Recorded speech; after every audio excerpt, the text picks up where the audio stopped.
Alright, hi everyone, welcome to my YouTube channel, City of Electrons. And in this video we'll be talking about this I/O and 8085. First of all, I/O simply means input output, okay? And then of course 8085, what is this? What is that? 8085. We'll talk about that right now. However, okay, recall that we did this, okay? We did this. So look at this 8086, right?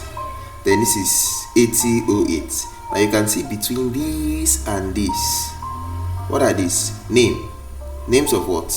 Microprocessors.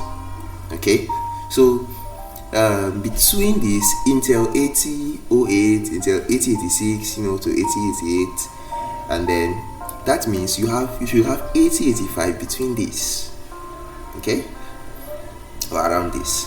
So once you hear 8080, just know we are talking about Intel microprocessor. Okay, so back to this. Now before we go into the Intel 8085, let's talk about this. This is a microprocessor, like a block diagram of it, okay? And sometimes I like to use this microprocessor, MIP, okay? So the microprocessor, we said in the previous video, is made up of this arithmetic and logic units, control units, and then registers. These are the main components, okay? These are the main components. Now the microprocessor, it works with data, it operates on data, okay? Now the thing is, you have to give it data for it to work with. So input devices takes input or sends input signal into the microprocessor. We good?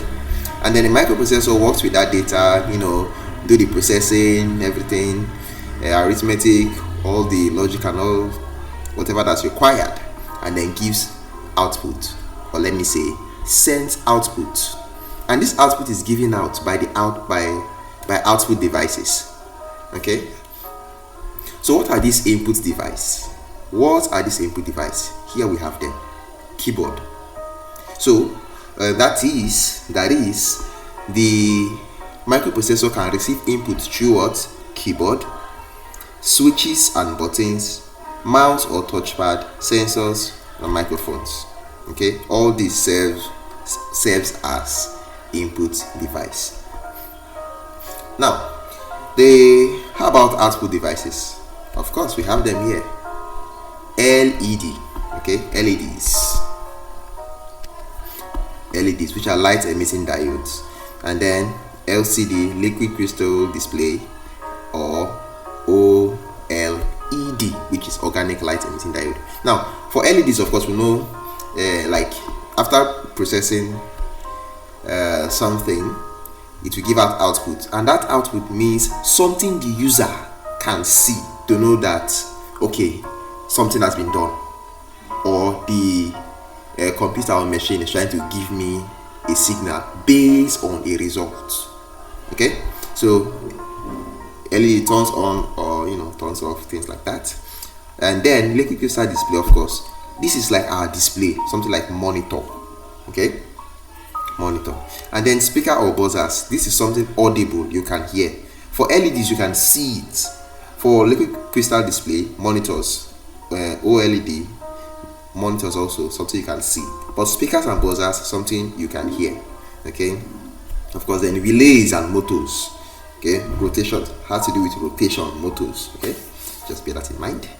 Motors. And then printer, okay, something that prints out on a sheet of paper or something you can handle, physically hold and see, okay? Printers. All right, so those are the input and then output devices. Now with that being said, we can talk about the Intel 8085 quickly. Now the Intel 8085 is an 8-bit microprocessor. It has 16-bit address bus, 8-bit data bus, and it was invented in 1976. Of course, we are not going to focus on the year of invention, but you can see 1976, around this time. So, but just know that, okay? Just have that in mind. Now, with that being said, what do we mean by all this? What do we mean by all this? 8-bit microprocessor and 16-bit addressing bus. Now, one thing you have to bear in mind is this: bits, not even the 8-bit. And in our previous video, I explained what we mean by bits. So if we say 8-bit microprocessor, what does it mean? It means it's able to process 8 bits of data at a time. Okay, so this microprocessor, that's the one of 8085, can process 8 bits of data. Please watch the previous video. You can see me going back to the previous video. I would have done that just now again. Like I would have done that just now, but no need. So just like the previous slide, previous video, check it out so you understand what we mean by 8 bits, what we mean by a bit. Okay, so that's done. That's said and done. Then the next thing is that it has 16-bit address bus. First of all, what do we mean by a bus? What do we mean by a bus? Okay. Now, take this aside. Excuse me. Thank you. Now, okay, I think this diagram would do. Yes, this diagram would do. So, what do we mean by a bus? Now, this here, I'll use this to explain this definition. Okay, what we have here is a block diagram. It's simplified. It can get more complex than this, guys. It can get the block diagram of Intel 8085 can get more complex than this. Okay, so this is just a simplified version of it. So this is like the microprocessor. Okay, look at what we have here now. I said this is the microprocessor, and the major components are the allo, CU, and registers. These are the major components. So if we just draw the block alone, we have this. Okay, 8085, we have this. If we draw the block alone, these pins, pin. Of course, we have more than this pin, but I just drew only 8. But we have more than 8 pins. There are a lot of pins. So these pins, they serve as what? Input and output pin. Okay, clock input, clock out, reset, power, input and output pin. Inside this box, are we together? Inside this box, that's where we have these guys. Zoom out. That's where we have these guys. Are we seeing the allo now? Okay, which we had here. Are we seeing it now? Then the CU, look at it, timing and control units, and then registers. Of course, this is a register. Okay, are we together? So this is a simplified version. Okay, simplified version. So when input comes in, the control units decides what happens. That is the flow of data from one point to the other. The calculation and then that's arithmetic and then logic operations, they happen in this box. Okay, in this unit, let me say, in this unit. Okay, now I was talking about this guy, a 16-bit addressing bus. Of course, 16 bits means it can process or it can carry 16 bits of data. A bus simply means lines in the computer. Let me use the word lines, okay? That carry data. That carry what? Data or address of data. They carry, let me use the word signal. Yes, I think that's a good word to use. They carry signal from one point in the computer to other point. So you see all these lines. Okay, just like our normal bus now that carries human being from one place to another. This one carries signal from one place to another. So all these are buses. Bus. Okay, bus. Okay, so this bus is able to carry what? 16 bits of data. That's why we say 16 bits. addressing bus. Note that there are different types of buses. There is a bus that carries data. That one is called data bus. Look at it right here. 8-bit data bus. That means this kind of bus carries what? Data. And how many bits of data? 8. Are we saying it? Then for this kind of bus, it carries what? Address. Address of what? Address of data. Note that this is the processor, and outside the processor we have memory, the main memory. Okay, so the data we want to work with, they are where? In the main memory. So where the data is located, I know this drawing doesn't look completely nice, but manage it, eh? So where data is located in the main memory, that place, it must be an address. Where do you live? The address of where you live will help us to get to where you live. The address of where you live will help us get to you. Are we together? So the address is also something that can be carried through bus. So the particular bus that carries address is called address bus, while the bus that carries the data itself is called data bus. Are we clear? Okay, please, you can take the video back and listen to what I just said. Okay, again and again and again. So the 8085 is an 8-bit processor. For the address bus, it's what? 16 bits. It can carry 16 bits. 16 bits. That's the size of address. Okay, address bus. And then for the data bus, you can carry up to 8 bits. We good? So that's that. Let me just put this memory. Main memory.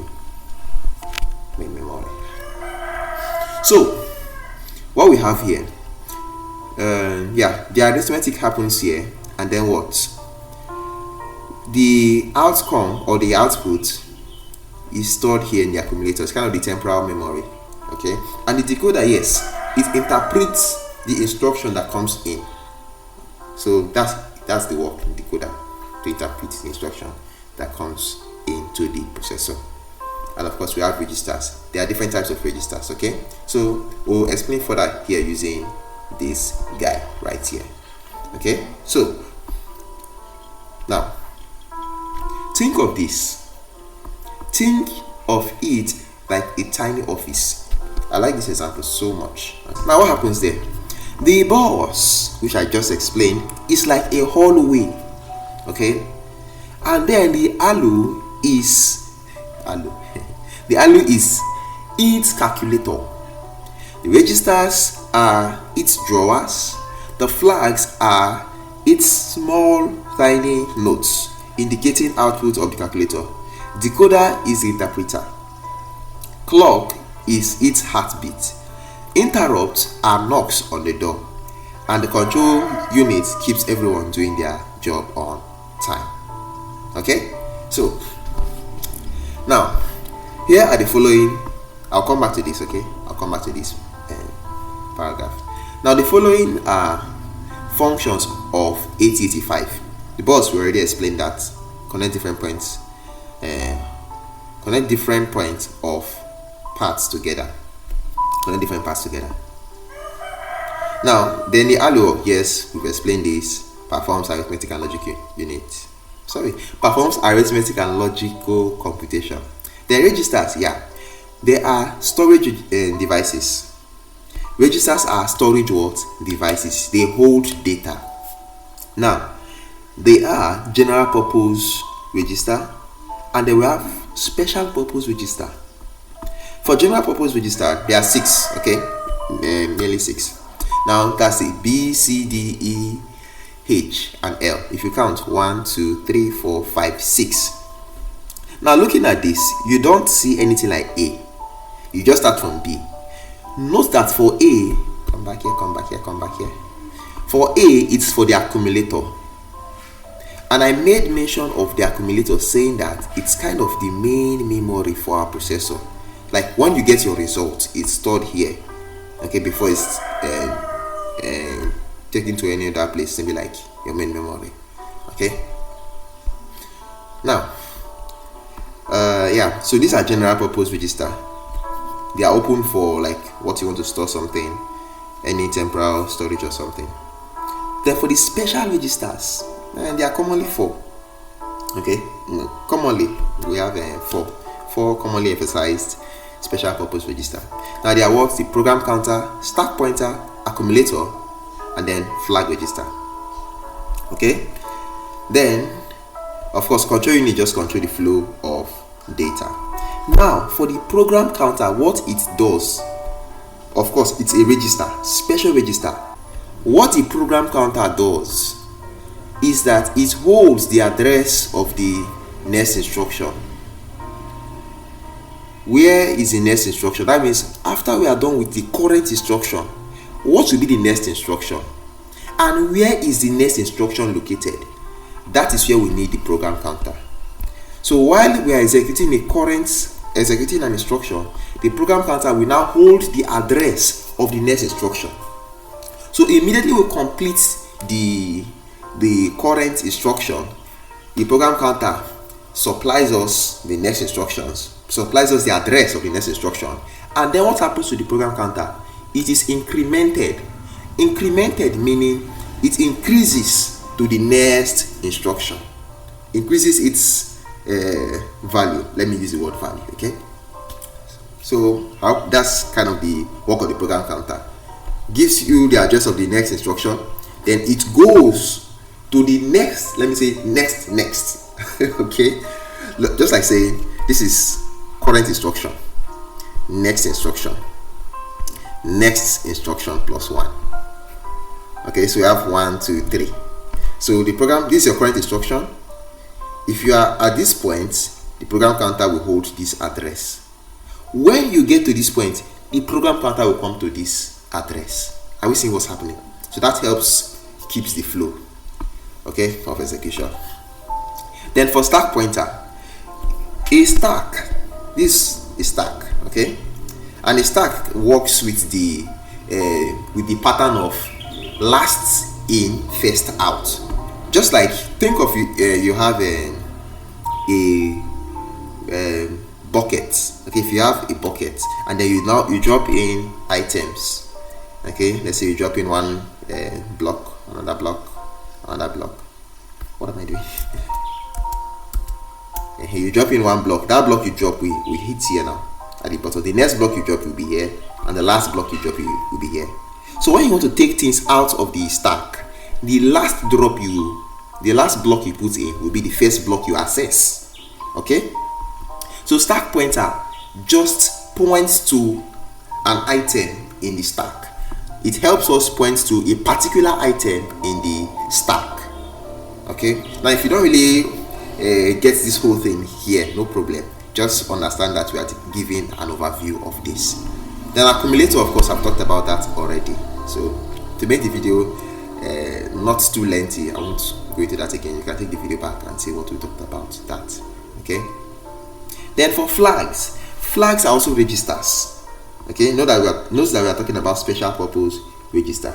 Okay, so for flags, think of it as something that shows the result. Listen, shows what happens. Let me say what happens, the outcome of the result, not the data result. Like this. Where are you?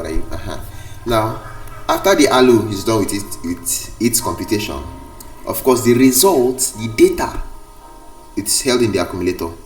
But something about the result is stored in our flag? Something about the result. For example, if there is a carry, or maybe the answer is 0, or there was an error or something, you understand? Information about the result, okay, or signal about the result stored in our flag. Okay, so yeah, yes, that's it. So I think I've touched everything in this video. Okay, then I said I will come back to this, that you should think of the microprocessor like a tiny office. the bus is the hallway, the halo is the calculator, register are its drawers, flags are its small sticky notes indicating output of calculator. Have you seen it now? Then the decoder is the interpreter, clock is its heartbeat, interrupts are knocks on the door. I did not talk about interrupts. I will now after this. And the control unit keeps everyone doing their job on time. Interrupts, a very good example saying that they are like knock on the door.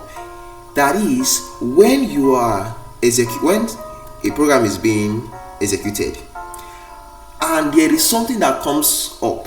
A good example will be you are reading a book, okay, like you are enjoying the story, maybe story book or something, you're enjoying the story, and someone taps you on the shoulder and like, hey, I want to give you an information. What happens? You stop reading the book, not actually stop, okay, you pause. Whatever you are, wherever you are in that story, you pause and then you pay attention to the person. Now, that tap on your shoulder, that's an interrupt on what you are doing. Okay, so the interrupt handler or controller will now have to control, that is, save your current state. That's where you are in that book. Save that and then put that in a stack. We talked about the stack just now. Put that in a stack and then you focus on the person that called you or called your attention. And when you are done with that, you go back to your book. Of course, the stack, where you are, which is saved in the stack, is retrieved, and then you continue your studies or continue reading the book, enjoying your story.